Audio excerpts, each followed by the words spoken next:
안녕하세요. 저는 서울병원 감염내과 강민서입니다.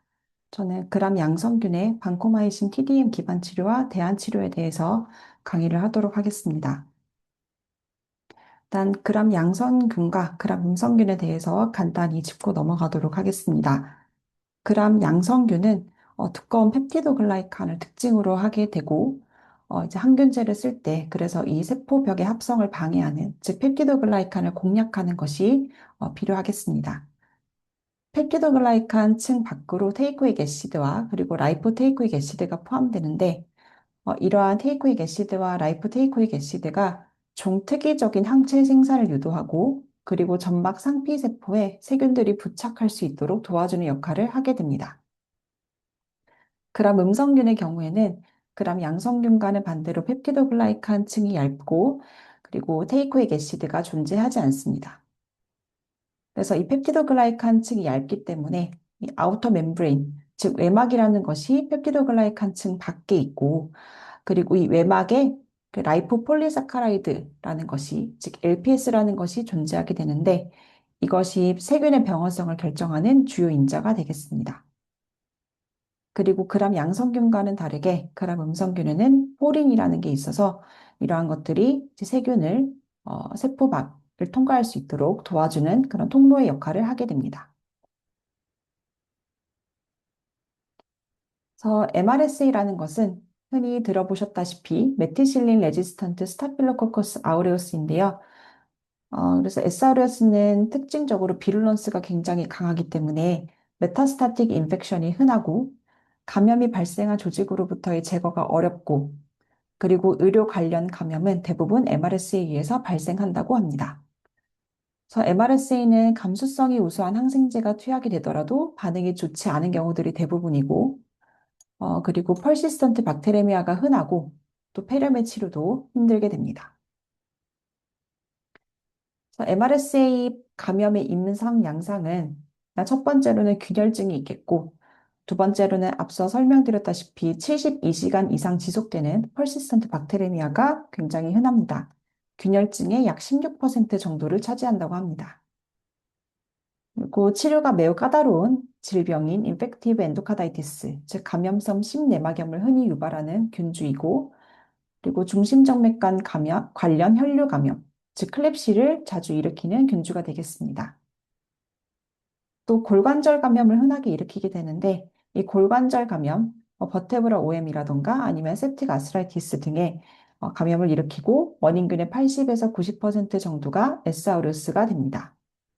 이 이외에도 요로 감염, 폐렴, 그리고 SSTI, 즉 스킨 앤 소프트 티슈 인펙션을 잘 일으키는 균주들이 되겠고요.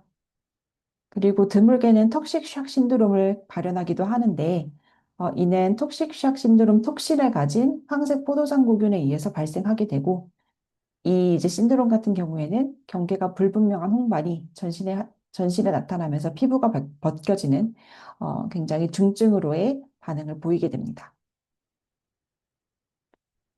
그러면 이제 MRSA는 어떻게 해서 내성을 가지느냐라는 것을 보시게 되면 일단 이 세균 벽에는 페니실린 바인딩 프로테인이라는 것이 있는데 말 그대로 페니실린 바인딩 프로테인, 즉 PBP는 이제 항균제를 페니실린 계열 항균제를 부착을 해서 작용을 할 수 있도록 하는 그런 이제 세균의 세포벽에 있는 단백질이 되겠습니다.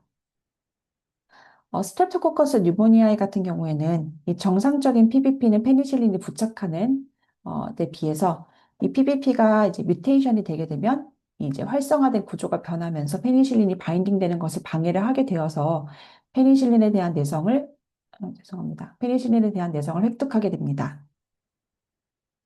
MRSA 같은 경우에는 PBP2라는 또 다른 구조를 가져서 제 원래 그 스트랩토코커스 뉴모니아에 같은 경우에는 원래 가지고 있던 PBP가 변이를 일으키는 반면에 MRSA 같은 경우에는 아예 이제 베타락탐 계열과 친화성이 아예 낮아버리는 PBP2A를 만드는 유전자를 외부에서 획득하기 때문에 스트랩토코커스 뉴모니아와는 조금은 다른 내성 기전을 PBP2A라는 것을 획득함으로써 발현을 하게 됩니다.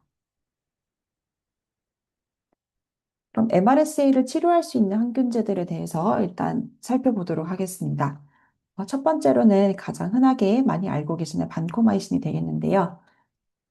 반코마이신은 1952년에 스트랩토마이시스 오리엔탈리스라는 균주에서 발견이 되었다고 하며 1958년, 꽤나 오래전에 FDA의 승인을 받았습니다. 이 FDA의 승인은 페니실린 내성인 스타필로코카스의 치료에 사용할 수 있도록 승인을 받았는데요. 이후에 이제 꼭 반코마이신이 아닌 다른 안티스타필로코컬 페니실린, 즉 이제 뭐 나프실린과 같은 것들이 발견이 되고 또 세팔로스포린, 세파졸린 등이 등장하게 되면서 사용량이 감소했다가 1980년대부터 MRSA가 증가하면서 사용량이 다시 증가하게 되었습니다. 이제 반코마이신 그리고 후에 나올 테이코플라닌은 gram 양성세균의 세포벽의 합성을 저해해서 항균력을 나타내게 되는데요. 이는 펩티도글라이칸 전구체의 이제 말단 부위인 디알라 이 부분을 이제 요 부위에 반코마이신 혹은 테이코플라닌이 작용을 함으로써 세포벽 합성을 저해해서 항균력을 가지게 됩니다. 그런데 이제 반코마이신의 내성인 스타필로콕사이 같은 경우에는 이 말단 부위의 구조, 아미노산의 배열이 변하게 되고 반코마이신이 결국 작용을 하지 못하게 되면서 세포벽 합성을 방해해서 내성을 획득하는 것이 기전이 되겠습니다. 약물 동력학은 이제 위장관 내의 반코마이신의 흡수는 매우 적기 때문에 이제 반코마이신의 효과를 보기 위해서는 정주 반코마이신을 투약을 해야 하고요. 경구로는 투약을 할 수 없습니다. 경구로 투약하는 경우에는 이제 혈청으로 흡수가 되지 않기 때문에 효과를 나타내지 못하게 됩니다. 정맥 주사 후 최고 혈중 농도는 투여량에 비례하고요. 조직으로 투과되는 정도는 다양한데 뭐 염증이나 질병의 상태에 영향을 받을 수 있습니다. 예를 들어서 이제 BBB 투과 같은 경우, 즉 CNS 인펙션의 경우에는 이제 염증이 있는 경우에는 BBB 베리어가 굉장히 약해져 있기 때문에 투과되는 반코마이신의 투과력이 높지만 이제 염증이 다 회복되고 난 이후에는 투과력이 이전에 비해서는 다소 낮은 경향을 보이고 있습니다. 피오반코마이신 같은 경우에는 이제 정맥 내로 그러니까 혈중으로 흡수가 되지 않기 때문에 이제 장관 내에 머무르는 시간이 길어서 흔히 아시는 C. 디피실레 인펙션의 치료에 사용하고요. 오히려 이제 IV 반코마이신 같은 경우에는 대변 내의 약제 농도가 낮기 때문에 CDI의 치료에는 효과적이지 않습니다. 거의 모두 사구체에서 걸러져서 신장으로 배설되기 때문에 신독성에 매우 주의를 해야 되고요. 그리고 살균 효과이고 약동학적 지표는 24시간 AUC 오버 MIC가 되겠습니다. 이 부분은 조금 이따가 다시 설명드릴 거고, 이 AUC 오버 MIC가 400 이상으로 잘 유지를 하여야 임상적으로 충분한 효과를 기대할 수 있습니다. 그래서 항균제들의 PK/PD 인덱스들은 이제 앞서 설명을 들으셨을지 모르겠지만 세 가지가 있는데, 일단은 이제 첫 번째로는 그 최고 혈중 농도가 중요한 대표적인 항균제로 아미노글라이코사이드가 되겠고, 두 번째로는 MIC 이상의 이제 농도를 유지하는 시간이 중요한 베타락탐 계열이 있겠고, 그리고 AUC 오버 MIC가 중요한 반코마이신, 이제 티제사이클린, 답토마이신 등등이 있겠습니다. 그래서 반코마이신은 이 AUC 오버 MIC가 가장 중요한 PK/PD 인덱스가 되겠고요. 원내에서 반코마이신 TDM은 굉장히 활발하게 진행을 하고 있습니다. 반코마이신 픽 그리고 트러플 레벨을 측정을 해서 약제부의 자문을 구하면 이제 언제 다시 TDM을 해야 되는지 그리고 적정한 농도는 무엇인지 빠르게 회신을 주시고 계시고요.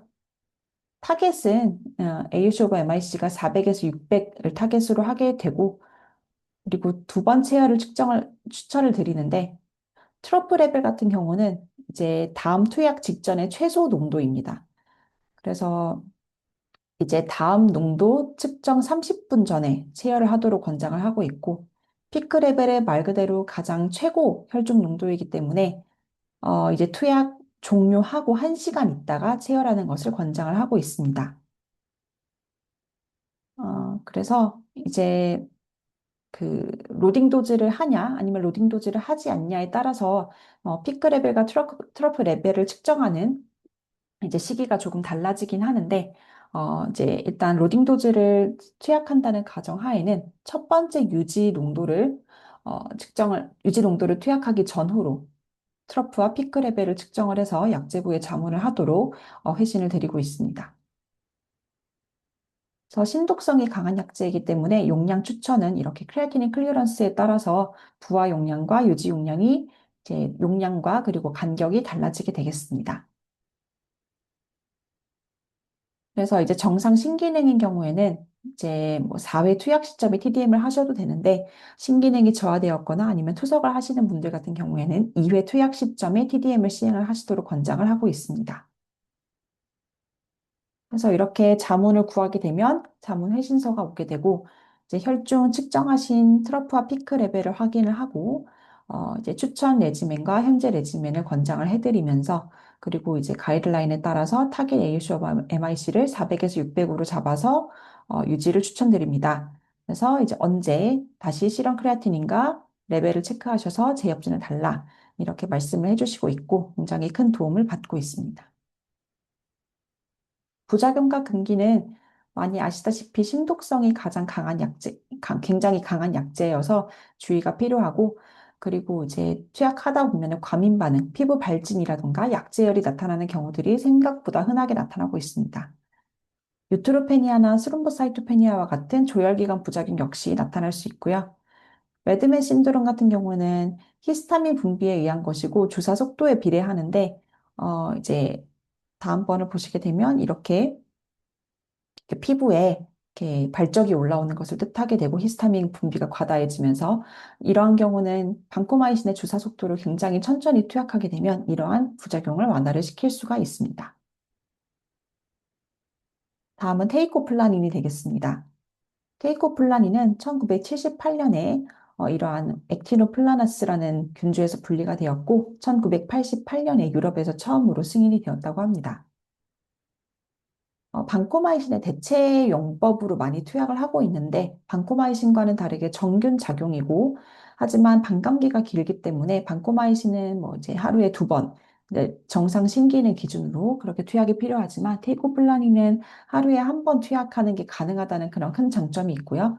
독성은 반코마이신에 비해 적습니다. 골조직의 약물 농도가 비교적 높긴 하지만 CNS나 아니면은 베지테이션, 즉 심내막염의 치료에는 사용을 하기가 어렵다는 단점이 있습니다. 그래서 이제 뭐 메닌자이티스라던가 아니면 감염성 심내막염에는 테이코플라닌이 반코마이신을 대체를 하지 못하고 있습니다. 일반적으로는 안전한 약으로 간주를 하고요. 반코마이신에 비해서 모든 부작용과 신독성의 빈도가 낮습니다. 예를 들면 과민 반응, 열, 발진, 설사, 신독성, 혈소판 감소증 등등이 없는 건 아니지만 반코마이신보다는 굉장히 적은 빈도로 나타나고 있습니다. 용법 및 용량은 이렇게 참고하시면 되고, 이제 원래는 KG당 6mg으로 권장을 하고 있지만, 중증 감염이나 아니면 이제 균주의 밀도가 높은 화농성 관절염, 화상 또는 심내막염의 단독 요법에는 이제 12mg kg당 12mg으로 하이도즈로 투약을 할 것을 권고하고 있습니다. 이제 반코마이신의 내성을 가진 균주들도 있는데요.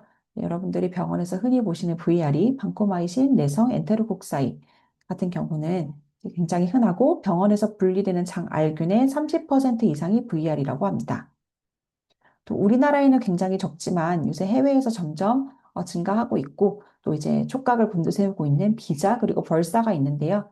비자 같은 경우는 반코마이신 인터미디어트 에스아우루스여서 반코마이신에 대한 MIC가 8일 때 의미를 하게 되고요. 벌사 같은 경우에는 MIC가 16 이상으로 반코마이신의 내성을 가지는 황색 포도상 구균이 되겠습니다.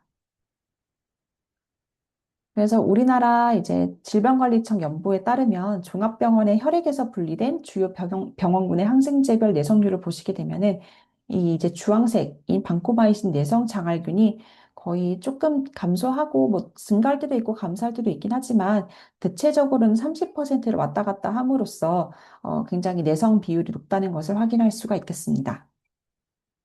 그래서 이러한 VRE에 대해서 치료를 할 수 있는 것이 리네졸리드인데요. 리네졸리드는 옥사졸리디논이라는 그런 항생제 계열이고 처음에는 우울증 치료제로 개발이 되었고 1970년대에 식물 감염병을 치료하기 위해서 사용이 되었다고 합니다. 그리고 2000년 FDA의 승인을 받았습니다. 작용 기전 같은 경우에는 이거는 담백 합성 억제제이고요. 이제 세균의 50S 라이보솜에 23S RNA 결합을 해서 이 리네졸리드가 그러니까 리보솜 매개하는 담백 합성을 억제하는 작용을 하게 됩니다. 항균력은 MRSA도 항균력이 있고 그리고 VRE를 치료하는 데도 많이 사용을 합니다. 대개는 정균 항생제인데 일부 균에 대해서는 살균 작용 역시 가능합니다. 그럼 VRE에서는 무조건 리네졸리드를 사용하는 것이 맞느냐라는 또 의문이 있는데 리네졸리드의 보험 기준 자체가 이렇게 혈액 배양 검사 혹은 무균적 체액에서 반코마이신 저항성 엔테로코커스 파시움이 증명된 경우에만 인정이 됩니다. 그래서 무균적 체액이라고 하면 뭐 내척수액 아니면 관절액 등등을 의미를 하고요. 보통 이제 유린에서 VRE가 많이 분리가 되어서 리네졸리드 투약을 고려를 하는 경우들이 있는데 이러한 경우에는 이제 보험급여가 되지 않기 때문에 환자 본인 부담이 필요하다는 것을 설명을 드리고 투약을 하고 있습니다. 혹은 MRSA도 항균력이 있기 때문에 MRSA 투약을 하고 싶어도 일단은 첫 번째 트리트먼트로 반코마이신 내지는 테이코플라닌을 먼저 고려를 하게 되고 이 두 약제에도 이제 반응이 없는 것이 확인되는 경우에 혹은 알러지가 있는 경우에 MRSA에 대해서 투약을 할 수 있습니다. 리네졸리드는 경구 생체 이용률이 굉장히 높은 100%에 가까운 약제이기 때문에 경구 리네졸리드도 정주 리네졸리드만큼의 효과를 보일 수가 있고요. 용량은 600mg BID입니다. 신부전이나 간부전 환자에게서 용량 조절은 필요하지 않습니다. 혈액 관리가 좋은 폐, 근육, 상처 부위, 그리고 뼈 등에서 잘 분포를 합니다. 그래서 부작용으로는 뭐 설사나 두통, 오심, 구토가 가장 흔하고요. 네, 중요하게 볼 것이 본메로 서프레션 그리고 페리페랄 뉴로패시인데요. 이 두 경우는 리네졸리드를 약 2주 정도 투약하다 보면은 이제 많이 생기는 부작용이 되겠고 본메로 서프레션은 말 그대로 뉴트로페니아나 스롬보사이토페니아 등의 사이토페니아가 많이 나타나게 되고 이거는 리네졸리드를 중단하고 나면은 가역적으로 돌아오기는 하지만 페리페랄 뉴로패시 같은 경우에는 비가역적인 경우들이 있어서 이제 환자가 투약을 하다가 이제 미토콘드리아와 연관된 부작용이기 때문에 손발저림이 나타나게 되고 이게 비가역적이기 때문에 환자의 삶의 질에 굉장히 큰 저하를 일으켜서 이제 리네졸리드를 장기 사용하는 것에 있어서 주의가 많이 필요합니다. 그 다음으로는 테트라사이클린 중에 티제사이클린을 설명을 드리도록 하겠습니다. 테트라사이클린은 1948년에 처음으로 소개가 되었고요. 독시사이클린, 미노사이클린이 66년, 67년도에 순차적으로 나왔고, 티제사이클린은 2005년에 뒤늦게 이제 사용을 하게 되었습니다.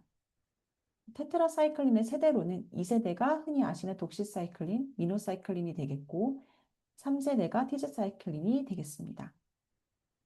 작용 기전은 리네졸리드와 유사하게 라이보솜에 연관된 단백질 합성을 억제하는 기전을 보이게 됩니다. 이 역시 정균 효과이고요.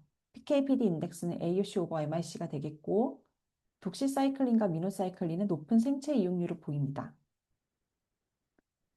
이 중 티제사이클린은 테트라사이클린의 내성 극복을 위해 개발된 글라이실 사이클린 계열이고요. 경구 생체 이용률이 낮기 때문에 정주 요구는만 사용할 수 있습니다.